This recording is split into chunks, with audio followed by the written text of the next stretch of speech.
ថ្លៃទឹកដោះថ្លៃព្រោះអីបើប្រាក់ខែមួយខែរាល់ថ្ងៃហ្នឹងពោះបំផុតត្រឹម500លាក់ហ្នឹងតើមានលុយណាខែណាឆ្នាំណាមិនអាចកែប្រពន្ធបានបាទបងចេះបងធ្លាប់នៅអាមេរិក6ឆ្នាំអញ្ចឹងនៅស្រុកគេគេដែរមានផុសចូលទៅដល់ស្អីបង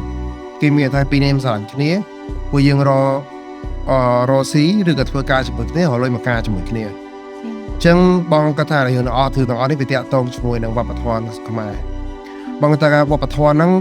គួរតែនៅតែដែរប៉ុន្តែវាគួរតែមិនគួរមានគំនាបមួយតែដាក់ខាងប្រុសថាត្រូវតែរយបានប៉ុណ្នេះទេវាគួរតែថាពីរអ្នកគាត់ស្រឡាញ់គ្នាអត់ហើយឥឡូវគាត់មានសមត្ថភាពត្រឹមតែប៉ុណ្ណឹងអញ្ចឹងថាគោលដៅចង់ឲ្យខាងប្រុសឲ្យថ្លៃទៅដោះថ្លៃឬក៏ចង់រស់នៅដោយមានសុភមង្គលបងនៅតែសួរតម្លៃនោះដដែលបើគោលដៅចង់ឲ្យកូនទាំងពីររស់នៅដោយមានសុភមង្គលហើយអ្វីដែលខ្វល់រឿងថ្លៃទៅដោះថ្លៃឬក៏ថោកហើយអត់ហើយបើសិនថាគេឈ្មោះរបស់ពួកគាត់នៅក្នុងសង្គមនោះត្រូវការឲ្យខាងប្រុសចូលទៅដឹងកូនគាត់ក្នុងតម្លៃណាមួយបងគាត់ថានេះគឺជាស្តង់ដារមួយដែលគាត់បានដាក់ហើយថាខាងប្រុសត្រូវតែមានសមត្ថភាពប៉ុណ្ណឹងអញ្ចឹងខាងប្រុសត្រូវទទួលស្គាល់ដែរថាបើសិនជានេះគឺជាស្តង់ដារនៃវប្បធម៌របស់ខ្មែរតើគាត់លេងហ្គេមមួយហ្នឹងអត់បើសិនជាគាត់អត់រត់ទៅតាមស្តង់ដារនៃសង្គមមួយហ្នឹងឬក៏វប្បធម៌មួយហ្នឹងទេគាត់នឹងបាត់បងមនុស្សដែលគាត់ស្រឡាញ់អញ្ចឹងបងនឹងទៅដល់រឿងមួយទៀតបើសិនជាគោលបំណងបងចង់បានគាត់ធ្វើជាប្រពន្ធមាននឹងពីរកើតឡើង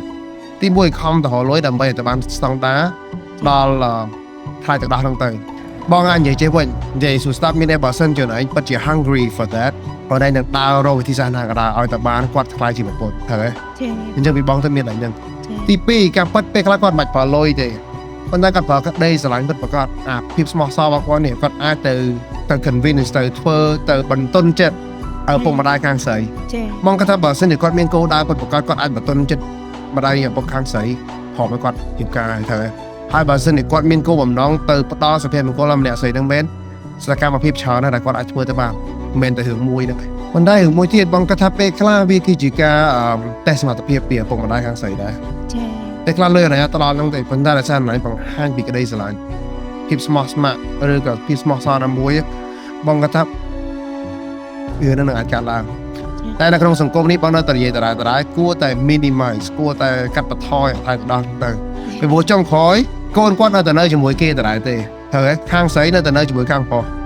បើខាងប្រុសថ្លៃទឹកដោះមកច្រើនប្រកាសណានៅមួយគ្នាមានលុយសល់អីចឹងទៅ